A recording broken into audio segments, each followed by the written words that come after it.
तलवार, त्रिशूल, धनुष, प्रास, रिष्टि, शक्ति, बाण, भाला, खड्ग, शस्त्र, अस्त्रों से सुसज्जित अत्यंत दुर्गम थी।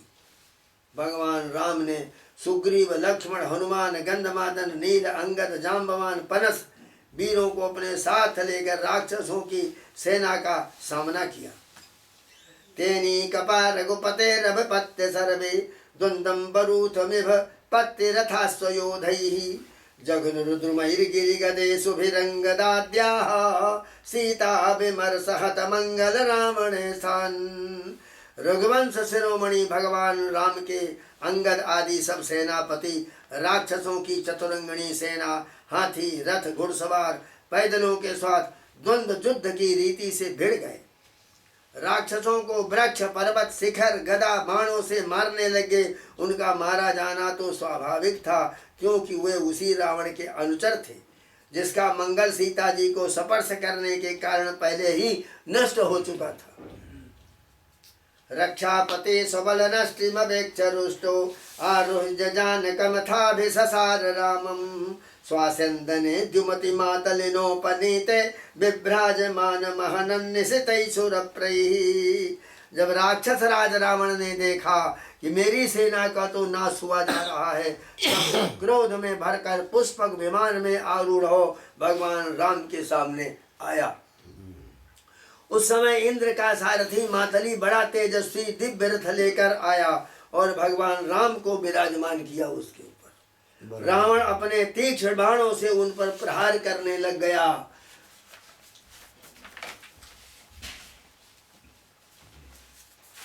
रामस्तमाह पुरुषादपुरे सजन्नः कांता समक्षम सतापहृता शृणु स्ववत्ति त्यक्तत्र पश्य फलमद्य जुगुप्सितस्य जक्षामि कालजिव कर्तुललंघ्य वीर्यः। भगवान राम ने रावण से कहा कि नीच राक्षस, तुम कुत्ते की तरह हमारी अनुपस्थित में हमारी प्राण प्रिया पत्नी को हर लाए। तुमने दुष्टता की हद कर दिया। राम का पूरा चरित्र आ गया इस एक अध्याय में। तुम्हारे जैसा निर्लज्ज तथा निर्दनीय कौन होगा निंदनीय। जैसे काल को कोई टाल नहीं सकता, कर्तापन के अभिमानी को वो फल दिए बिना रह नहीं सकता, वैसे ही आज मैं तुम्हें तुम्हारी करने का फल चखाता हूँ। एवं क्षिपन् धनुषि संधितमुत्ससर्जो बाणं सवज्रमिव तद्हृदयं बिभेद्यो सोऽसृगबमन्दस मुखैर्न्यपतद विमानात् हाहेति जलपति जने सुकृतिव रिक्तः। इस प्रकार रावण को फटकारते हुए राम ने अपने धनुष पर चढ़ाया हुआ बाण उस पर छोड़ दिया। उस बाण ने वज्र के समान उसके हृदय को विदीर्ण कर दिया। हृदय फट गया। अपने 10 मुखों से खून उगलता हुआ विमान से नीचे गिर पड़ा। जैसे पुण्यात्मा लोग भोग समाप्त होने पर स्वर्ग से गिर पड़ते हैं। पुण्यात्मा लोग उस समय उसके पुरजन परिजन हाय हाय करके चिल्लाने लगे। ततो निष्क्रम्य में लंकाया जातु धान्या सहस्रशः मंदोदर जासमं तस्मिन् प्ररुदत्य उपाद्रमन्। उसके बाद हजारों राक्षसियां मंदोदरी को साथ रोती हुई लंका से निकल पड़ी और रणभूमि में आई। स्वान स्वान बंधून परिस्वजो लक्ष्मणेशु विरर्दितान् रुरुदुः सुस्वरं देना घ्रन्तयात्मानमात्मना हा हता स्म वयं नाथे लोक रावणो त्वं जाजाच्छरणं लंका तद्विहीना परार्दिताः नैवं वेदो महाभाग भवान् कामवसङ्गताः तेजोनुभावं सीताया येन नीतो दशामिमाम् कृतैषा विधवा लंका मयञ्च कुलनन्दनो देहा कृतो नंग्रधाणा महात्मा नरक हेतवे। उन लोगों ने देखा कि स्वजन संबंधी लक्ष्मण जी के बाणों से भिन्न होकर पड़े हैं। अपने हाथों अपनी छाती पीट पीट कर अपने सगे संबंधियों को हृदय से लगाकर ऊंचे सुर से विलाप करने लग गई। हाय स्वामी, आज हम बेमौत मारी गई। एक दिन वो था जब आपके भय से सारे लोकों में त्राहि त्राहि मचती थी। आज वो दिन आ पहुंचा है कि आपके न रहने से हमारे शत्रु लंका की दुर्दशा कर रहे हैं। ये प्रश्न उठ रहा है कि अब लंका किसके अधीन रहेगी। आप सब प्रकार के संपन्न थे, किसी बात की कमी न थी, परंतु आप काम के बस में हो गए। ये नहीं सोचा कि सीता जी कितनी तेजस्विनी है और उनका कितना प्रभाव है। आपकी यही भूल आपकी इस दुर्दशा का कारण बन गई। कभी आपके कामों से हम सब और समस्त राक्षस वंश आनंदित होता था, आज हम सब और ये सारी लंका नगरी विधवा हो गई। आपका वो शरीर जिसके लिए आपने सब कुछ कर डाला, आज गीधों का आहार बन रहा है। जय हो, जय हो। और अपने आत्मा को आपने नरक का अधिकारी बना डाला। ये सब आपकी नासमझी मूर्खता और कामुकता का फल है। जय हो। सुगोवाच स्वानां विभीषणश्चक्रे कौसलेन्द्रानुदिताः पितृमेध विधानेन ददुक्तं साम्पराजिकं ततो ददर्श भगवान् अशोकवनिकाश्रमे क्षमां स्वाविरहव्याधिं सिंसपामूलमस्थितां। परीक्षित, कौशलाधीश भगवान श्री रामचंद्र जी की आज्ञा से विभीषण ने अपने स्वजन संबंधियों का पितृयज्ञ की विधि से शास्त्र के अनुसार अंत्येष्टि कर्म किया। इसके बाद भगवान राम ने अशोक वाटिका में अशोक वृक्ष के नीचे बैठी हुई सीता जी को देखा। उन्हीं के विरह की व्याधि से पीड़ित एवं अत्यंत दुर्बल हो रही थी। रामः प्रियतमां भार्यां दीनां वीक्ष्वान्नुकम्पतो आत्मसंदर्शनाह्लादो विकसन् मुखपङ्कजाम् आरोप्यारोरुहे जानम् भ्रातृभ्यां हनुमद्युताः विभीषणाय भगवान् दत्त्वा रक्षो गणेशदां लङ्काम् आयुष्य कल्पान्तं तजो जीर्णो व्रतः पुरीम् अवकीर्यमाणा कुसुमैर्लोकपालार्पितैः पथैः।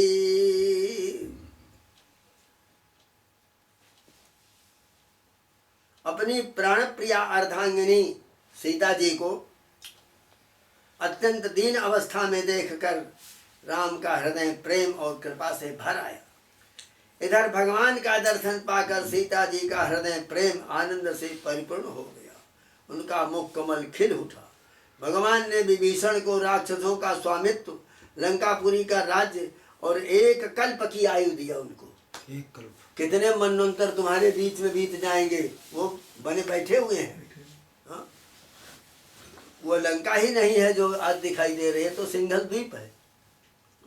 वो लंका तो 100 योजन की थी, 400 कोस 800 मील धरती से। यहाँ से भगवान ने विभीषणों को ये दिया लंकापुरी का राज्य और कल्प की आयु। इसके बाद सीता जी को विमान पर बैठाकर अपने दोनों भाई लक्ष्मण, सुग्रीव, सेवक हनुमान जी के साथ स्वयं भी विमान पर सवार हुए। इस प्रकार 14 वर्ष का व्रत पूरा हो जाने पर उन्होंने अपने नगर की यात्रा की। उस समय मार्ग में ब्रह्मा आदि लोकपालगण उन पर बड़े प्रेम से फूलों की वर्षा कर रहे थे। उपगीयमान चरिता सतधृत्यादि विर्मुदा गोमूत्रयावकम श्रुत्वा भ्रातरम बलकलांबरम। इधर ब्रह्मा आदि बड़े आनंद से भगवान की लीलाओं का गान कर रहे थे।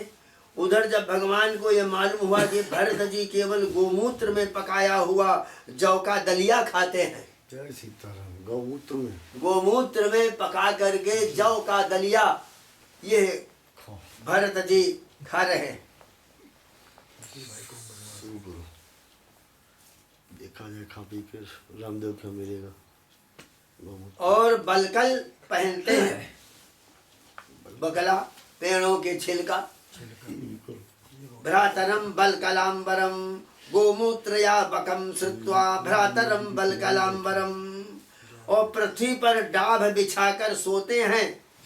डाभ माने कुसा, कुसा बिछा करके धरती में सोते हैं।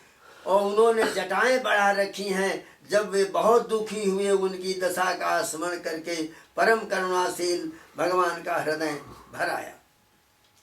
पादुके शिरसिन्यस्ते रामं प्रत्युद्यतोग्रजं नंदिग्रामा स्वस्य विराटो गीतवादित्र निस्वनैः।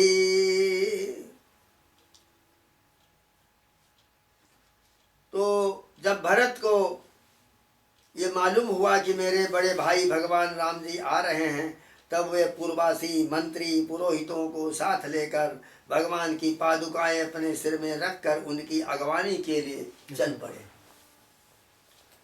ब्रह्मघोषेण च मुहुः पठद्भिर्ब्रह्मवादिभिः स्वर्णकच्छो पताकाभिर्हेमैश्चित्रध्वजैरथैः सदस्वैरत्न रुक्मसन्नाहैर्भटैः पुरुटवर्मभिः श्रेणीभिर्बारमुख्याभिर्वृत्तिश्चैव पदानुगैः। जब भरत जी अपने रहने के स्थान नंदीग्राम को चले, नंदीग्राम से चले, तब लोग उनके साथ साथ मंगल गान करते बाजे बजाते चलने लग गए। वेदवादी ब्राह्मण बार बार वेद मंत्रों का उच्चारण करने लगे। उसकी ध्वनि चारों ओर गूंजने लगी। सुनहरी कामदार पताकाएं फहराने लग गईं। सोने से मढ़े हुए रंग बिरंगी ध्वजाओं से सजे हुए, सुनहले साज से सजाए हुए सुंदर घोड़े, सोने के कवच पहने हुए सैनिक उनके साथ साथ चलने लग गए। पारमेष्ट्यान्नुपादारे पाण्यानुच्चावचानि च पादयोर्नपतत् प्रेम्णा प्रक्लिन्न हृदयेक्षणाः पादुके नस्तपुरुषा प्राञ्जलिर्बाष्पलोचनाः तमाश्लिष्य चिरं दोर्भ्यां श्लपयं नेत्रजर्जनैर्जलैः। कहते हैं साहूकार लोग, सेठ लोग, बारांगनाएं, पैदल चलने वाले सेवक, महाराजाओं के योग्य छोटी बड़ी सभी वस्तुएं उनके साथ चल रही थीं। भगवान को देखते ही प्रेम के उद्रेक से भरत जी का हृदय गदगद हो गया। नेत्रों में आंसू छलक आए, भगवान के चरणों पर गिर पड़े। पादुके नैस्य पुरता प्राञ्जलिर्बाष्पलोचनः तमाश्लिष्य चिरं दोर्भ्यां स्नपयं नेत्रजैर्जलैः। रामो लक्ष्मण सीताभ्यां विप्रभ्योजैर्हजत्तमाः तेभ्यः स्वयं नमश्चक्रे प्रजाभिश्च नमस्कृताः। उन्होंने प्रभु के सामने उनकी पादुकाएं रख दी और हाथ जोड़कर खड़े हो गए और नेत्रों से आंसू की धारा बहती जा रही थी। भगवान ने अपने दोनों हाथों से पकड़कर बहुत देर तक भरत जी को अपने हृदय से लगा दिया। भगवान के नेत्र जल से भरत जी का स्नान हो गया।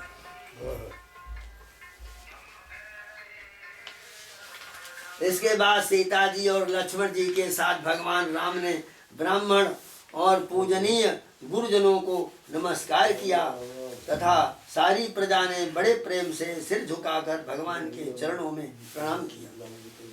ध्रुवन्तमुत्तरा संगान पतिं वीक्ष्य चिरागतम् उत्तरा कोथला माल्ये किरन्तो नृतुर्बुधा पादुके भरतो किरणाच्चामरभ्यजनोत्तमैः विभीषणा सप्तुग्रीवः श्वेतच्छत्रं मरुत्सुताः। उस समय उत्तर कौशल देश की रहने वाली समस्त प्रजा अपने भगवान को बहुत दिनों के बाद आए हुए देखकर दुपट्टे हिलाकर पुष्पों की वर्षा करती हुई आनंद से नाचने लग गई। भरत जी ने भगवान की पादुकाएं ली, विभीषण ने चंवर लिया, सुग्रीव ने पंखा और हनुमान ने श्वेत छत्र ग्रहण कर लिया। परीक्षित धनुर्निसंगात शत्रुघ्ना सीता तीर्थ कमंडलम अभिभ्रदंगा खड्गम हैमम चर्मराणन्तो। शत्रु जी ने धनुष तरकस, सीता जी ने तीर्थों के जल से भरा हुआ कमंडल, अंगद ने सोने का खड्ग और जाम्बवान ने ढाल ले लिया।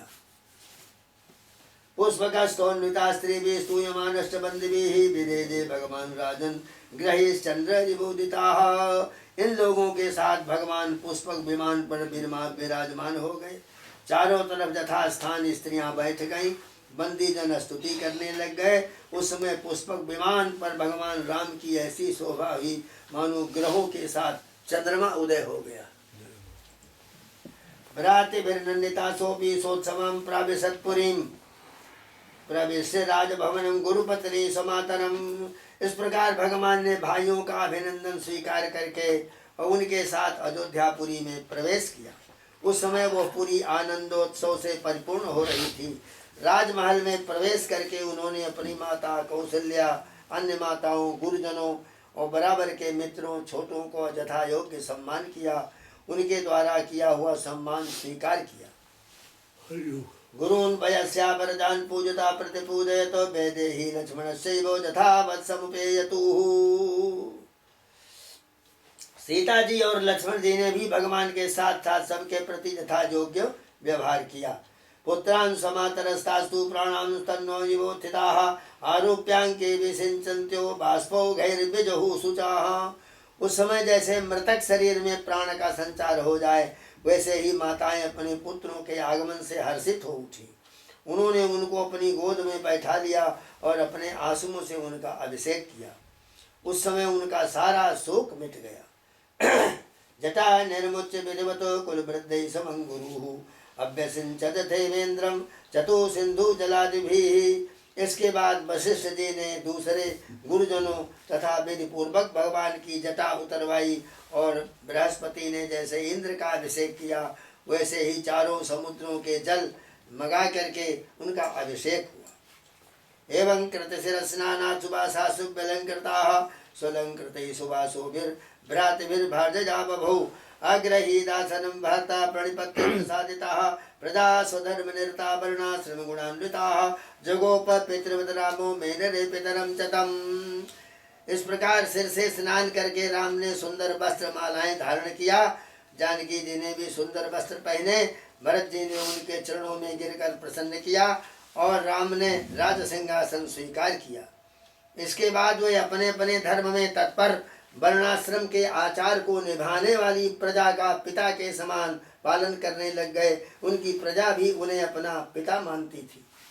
त्रेतायां वर्तमानायां कालः कृत समो भवतो रामे राजन धर्मज्ञे सर्वभूत सुखावहे। परीक्षित, समस्त प्राणियों को सुख देने वाले परम धर्मज्ञ भगवान श्री राम राजा हुए। तब था जो तो त्रेता युग, परंतु मालूम होता था कि सतयुग आ गया। बनाने नद्यो गिरजो बरसाणी द्वीप संधवा सर्वे काम तुगा जाथन प्रजानाम भरतरसो। उस समय वन, नदी, पर्वत, वर्ष, द्वीप, समुद्र सबके सब प्रजा के लिए कामधेनु के समान सब कामनाओं को पूर्ण करने वाले थे। ना दिव्याधि जरा ज्ञाने दुख शोक भयक्रमा मृत्युश्चा निश्चताम नासीत रामे राजन्यधोक्षजे। राम के राज्य में इंद्रियातीत भगवान राम के राज्य करते समय किसी को मानसिक चिंता नहीं होती थी, किसी को शारीरिक रोग नहीं होते थे और किसी को बुढ़ापा नहीं आता था और किसी को दुर्बलता नहीं होती थी, किसी को दुख नहीं होता था और किसी को शोक नहीं होता था, किसी को भय नहीं होता था और चाहे जितना काम करे थकावट नाम मात्र के लिए भी नहीं होती थी। यहाँ तक कि जो मरना नहीं चाहते थे उनकी मृत्यु भी नहीं होती थी। ये राम का राज्य था। ना दिव्याधि जरा ग्लानि दुख शोक भयक्रमा मृत्युश्चा निच्छताम नासीत रामे राजन्यधोक्षजे। एक पत्नी व्रतधरो राजर्षि चरिता शुचि स्वधर्मं ग्रहणे धीजं शिक्षजन स्वयमाचरतो। भगवान राम ने एक पत्नी का व्रत धारण कर रखा था। उनके चरित्र अत्यंत पवित्र एवं राजर्षियों के से थे। वे गृहस्थोचित स्वधर्म की शिक्षा देने के लिए स्वयं उस धर्म का आचरण करते थे। प्रेमणानुवृत्त्याशीलेन प्रश्रया वनता सती श्रिया हिया च भावज्ञा भर्तु सीता हरन मनाः। सती शिरोमणि सीता जी अपने पति के हृदय का भाव जानती रहती थी। वे प्रेम से, सेवा से, शील से, अत्यंत विनय से, अपनी बुद्धि और लज्जा आदि गुणों से अपने पति भगवान राम जी का चित्त हमेशा अपनी ओर खींचे रहती थी। श्रीमद्भागवते महापुराणे पारमहंस्यां संहितायां नवमस्कन्धे रामचरिते दशमोऽध्यायः। श्री राम जय राम जय राम जय जय राम। अबे भगवान की आगे लीलाओं का वर्णन इसके बाद अभी अध्याय पूरा भगवान राम की लीलाओं का। अभी राम की लीलाओं का वर्णन होगा। अभी संक्षेप में बता दिया गया तो कि ऐसा बहुत ऐसा हुआ संक्षेप में